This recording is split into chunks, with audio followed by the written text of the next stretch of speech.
पूर्व सांसद अरुण सिंह का संगीन आरोप। नीतीश कुमार के खाने में मिलाई जा रही है मेमोरी लॉस की दवा। क्या सच में नीतीश को मेमोरी लॉस की दवा खिला रहे ललन सिंह? बिहार की राजनीति में मचा सियासी भूचाल। जहानाबाद के पूर्व सांसद अरुण कुमार ने ऐसा क्या कह दिया कि बिहार की राजनीति में सियासी भूचाल आ गया है? क्या सच में बिहार के मुख्यमंत्री नीतीश कुमार को खाने में टैबलेट मिलाकर दी जा रही है, जिससे नीतीश कुमार की मेमोरी लॉस हो रही है? ऐसा हम नहीं, मुख्यमंत्री नीतीश कुमार के सहयोगी रहे पूर्व सांसद अरुण कुमार का कहना है। दरअसल बीते शनिवार को एक निजी कार्यक्रम में हाजीपुर पहुंचे पूर्व सांसद अरुण कुमार ने जेडीयू के राष्ट्रीय अध्यक्ष ललन सिंह पर ये बड़ा आरोप लगाया है।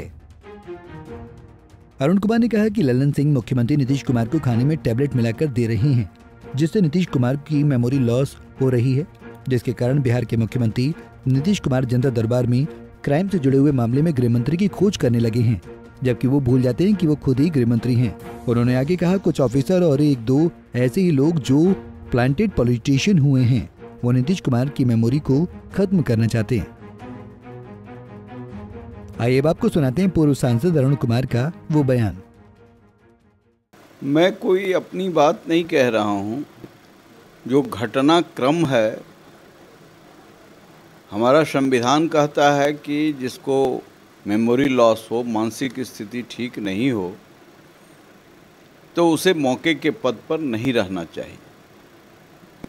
इधर 1 साल से मैं कई घटनाक्रमों को चिन्हित कर रहा हूँ, मेरे पास इसके प्रमाण हैं, और सबको कोरिलेट करके देखिएगा, कनेक्ट कीजिएगा तो आपको भी लगेगा, हर नागरिक को ये लग रहा है, this is talk of the town.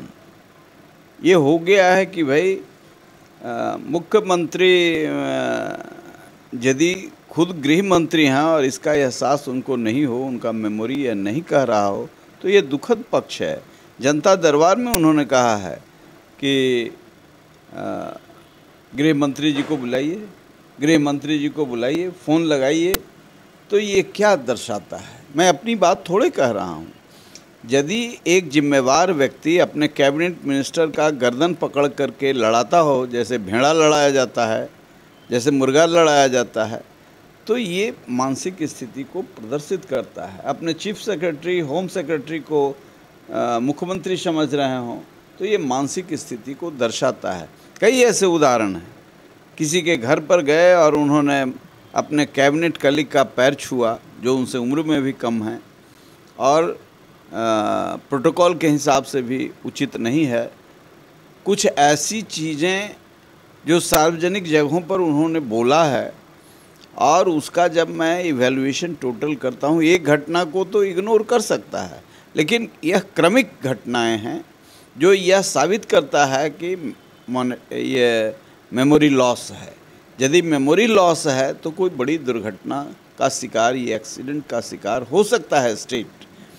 अभी जो भी मैंने कहा है उसमें तथ्य है, और उस तथ्य में या तो कोई इग्नोर कर रहा है मुख्यमंत्री के स्वास्थ्य को, या उनको इसी बहाने कुछ ऐसी दवाएं खिलाई जा रही हों कि उत्तरोत्तर उनका मानसिक स्थिति और बिगड़ जाए, और उनके बिहाफ में कुछ प्लांटेड जो ग्रो किए हैं, जिनके बारे में कह रहे हैं कि ऐसे छोटे लोगों के बयान पर मैं छोटा हूँ, मैं मानता हूँ। जब मैं राजनीति में आया था तो ये लोग पैदा राजनीति में नहीं हुए थे, किसी का दरबार में चाहे पिए थे, चाहे चाकरी करते थे, और मैं निर्दलीय जीत करके आया था और समता पार्टी को और जेडीयू की को मजबूत करने का काम किया है। अब ये जो दरबारी लोग थे वो कह रहे हैं कि ऐसे छोटे लोगों की बात मैं नहीं करता हूँ, तो मैं उनकी बात भी नहीं कर रहा हूँ। मैं कह रहा हूँ कि धोखे से यदि तिकड़म से कोई सत्ता प्राप्त कर लिया है, कल तो वही कहते थे, मैं नहीं कहता था, मैं तो सत्य के आधार पर कह रहा हूँ कि राज्य को खतरा है, ये एक्सीडेंट हो सकता है, डिरेल्ड हो सकता है। जैसे अभी ये जातीय सर्वे हुआ, तो जातीय सर्वे हुआ तो भूमिहारों को तो टारगेट में नीतीश कुमार कब से लिए हुए हैं, तो वहाँ तक मुझे लगा कि ठीक है। लेकिन लॉकुस का समीकरण चलाने वाले बाबू नीतीश कुमार जी ये एकाएक कुशवाहा को भी समाप्त कर दिया। हम लोग शुरू से सुनते आ रहे हैं कि 12% यादव और 10% कुशवाहा, तो 10 नहीं 8 मान लीजिए, तो 8 के 4 ही कैसे कर दिए? ये फर्जी फेक, मान लिया कि अपना 1 के 3 कर दिए, तो वहीं रहने देते कुशवाहा को भी। कुशवाहा जला, कुश जला तो लौ निकला। अब ये छटपटाहट इसलिए है इनके दरबारियों को, ये तो सब गड़बड़ होने वाला है। मेडिकल जांच की आवश्यकता देखते हैं मुख्यमंत्री जी की। मैंने गृह मंत्री भारत सरकार श्री अमित शाह जी को पत्र लिखा है और ये मांग किया है कि तत्काल राष्ट्रपति शासन लगा करके यहाँ वैकल्पिक व्यवस्था करें और इनकी गहन चिकित्सीय जांच कराई जाए। और मैंने कई प्रमाण भी इसके लिए इकट्ठा करके दिया है। और ऐसी स्थिति में केंद्र सरकार की जिम्मेवारी बनती है, क्योंकि हमारे इस संवैधानिक दायित्व की पूर्ति नहीं हो रही है। ये जो मानसिक रूप से जिसका एक्सटॉर्शन हो रहा हो या उनके मेमोरी लॉस का दुरुपयोग हो रहा हो, कहाँ किस अफसर को रखा जा रहा है, कितना धन उसमें संचित किया जा रहा है, क्या हो रहा है, नहीं हो रहा है, पॉलिसी मैटर है। और इन सारे सवालों पर एक रेडारलेस सरकार चल रही हो, जहां रोज़ हत्या, रोज़ बलात्कार, रोज़ हिंसा, रोज़ दारू, रोज़ बालू। भाई मीटिंग कर रहे हैं नीतीश कुमार जी, 30 किलोमीटर की दूरी पर 4000 राउंड गोली चली है कोयलवर में, 4000 खोखे पकड़े गए हैं। क्या ये दर्शाता है? ये रेडारलेस। आज हाजीपुर में देखिए कि 2 हत्या हो गई, अपराधी मार करके सिपाही को चला गया, पूरी टीम खड़ी रह गई। इतना डिमोरलाइजेशन है। ये अनुदान देंगे, उसके परिवार को क्या मिलेगा?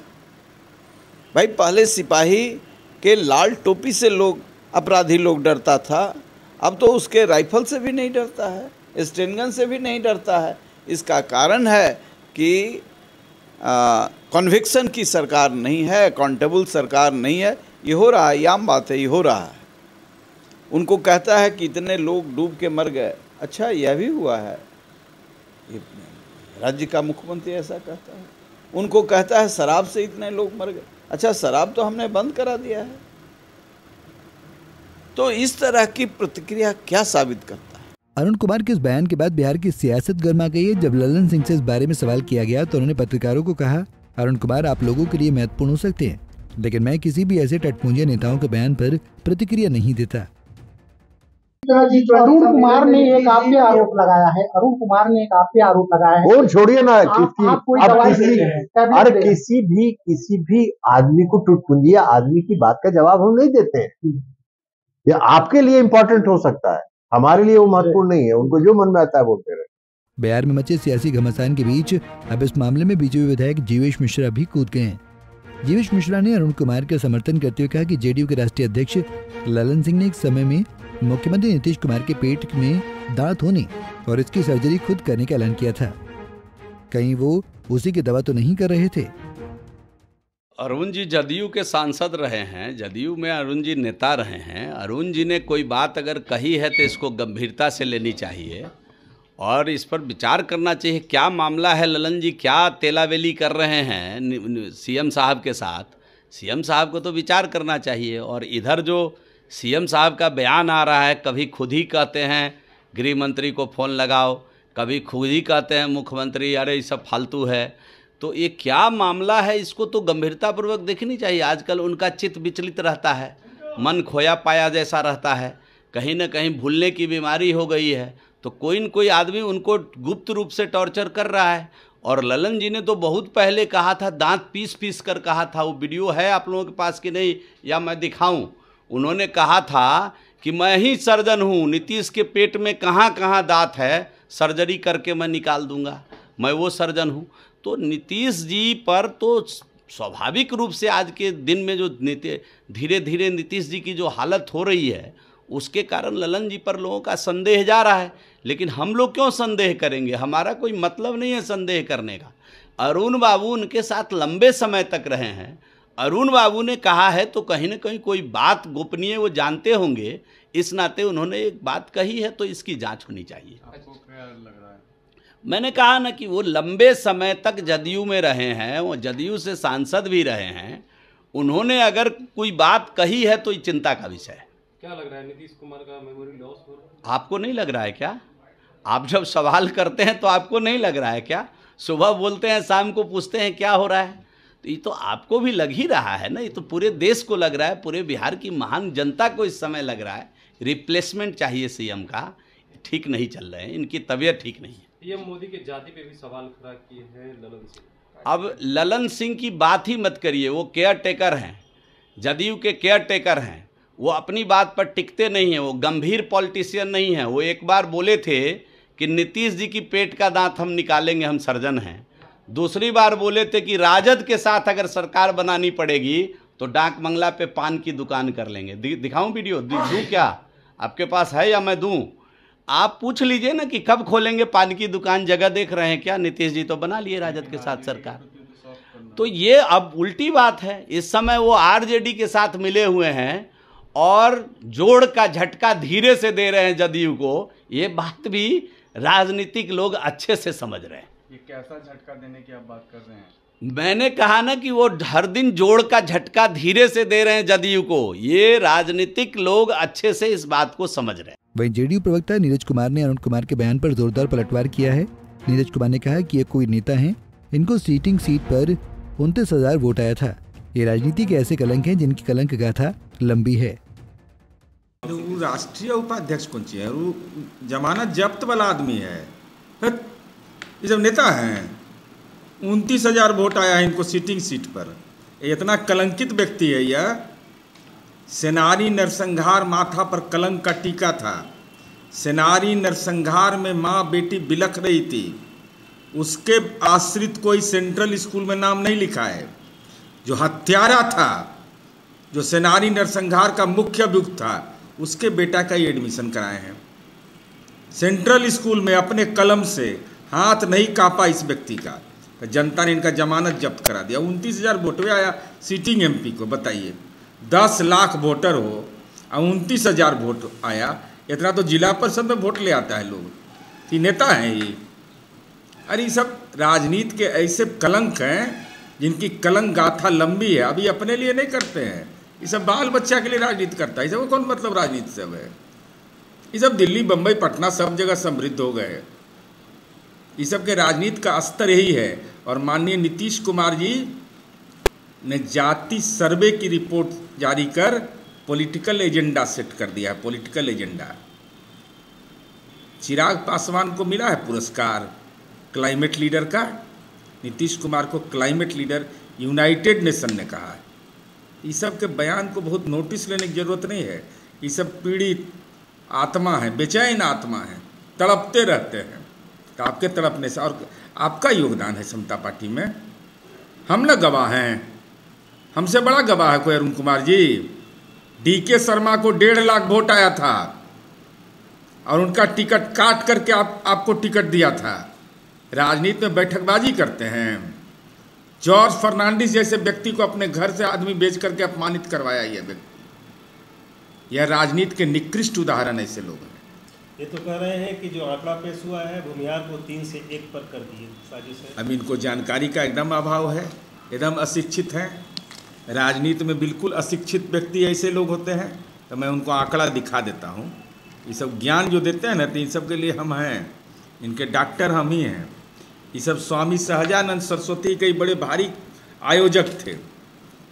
हर साल ही पूरे देश से चंदा ये लोग करते थे। एगो पेड़ नहीं लगाए उनके नाम पर। स्वामी सहजानंद सरस्वती को सम्मान किसी ने दिया तो नीतीश कुमार जी ने दिया। स्वामी जी का एक कार्यक्रम करते थे। तो मैं इनको आईना दिखा देता हूँ। आईना ये कहते हैं कि रिपोर्ट कि जाके दूसरा कोई सब जाली काम सुनाएंगे।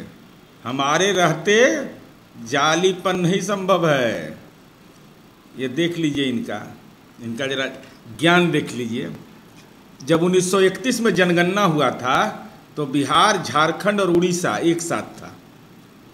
छोटा नागपुर में भूमिहार है कि नहीं? आज अलग राज्य हो गया ना। तो भूमिहारों का कितना आबादी आज है या देख लीजिए 1931 की रिपोर्ट। 1931 की रिपोर्ट में 3.61 था, अब आज 2.87 हुआ। तो जब पूरा झारखंड अलग हो गया, ये पढ़ा लिखा जाता है ना, भूमिहार के नाम पर आपको दर्द हुआ, आपको लाज नहीं लगता है बोलने में, भूमिहार का नाम लेने में? जो सेनानी नरसंहार के माँ बेटियों का श्राप आपको लगा कि आप राजनीति में जमानत जब्त हो गया आपका। भाई भौगोलिक क्षेत्र घट गया। उस समय बिहार के 10 जिले थे, आज वो 38 जिला के रूप में है। असल परेशानी यह है, अगर ये गलत रिपोर्ट है तो टिकट के लिए काहे परेशान है? कहिए नरेंद्र मोदी अमित शाह को कि जातिगत जनगणना करा दे। मोड़ घाची जाति का है प्रधानमंत्री, तेली जाति का नहीं। झूठ बोला है, फरेब किया है देश की जनता के साथ। मोड़ घाची है और 1931 की जनगणना में यह 6 जातियों जो उपजातियाँ थी उसके घर पर खाना इनके पूर्वज नहीं खाते थे। ये समृद्ध जाति है। उस समय 41% 1931 के जनगणना में प्रधानमंत्री की जाति मोड़ घाची जो है वह शैक्षणिक रूप से 41% था और राजपूत 15%, पटेल 20 से 25%, वो अगला जाति में रहेगा। यही फरेबी लोग के साथ इनकी राजनीतिक संगति है। बता दें कि एक समय था जब अरुण कुमार और ललन सिंह मुख्यमंत्री नीतीश कुमार के बेहद करीबी हुआ करते थे, लेकिन सत्ता की भूख ऐसी है कि आज उनके बीच अब सियासी तलवारें खिंच गई हैं। Bureau report, Punjab Kesari TV.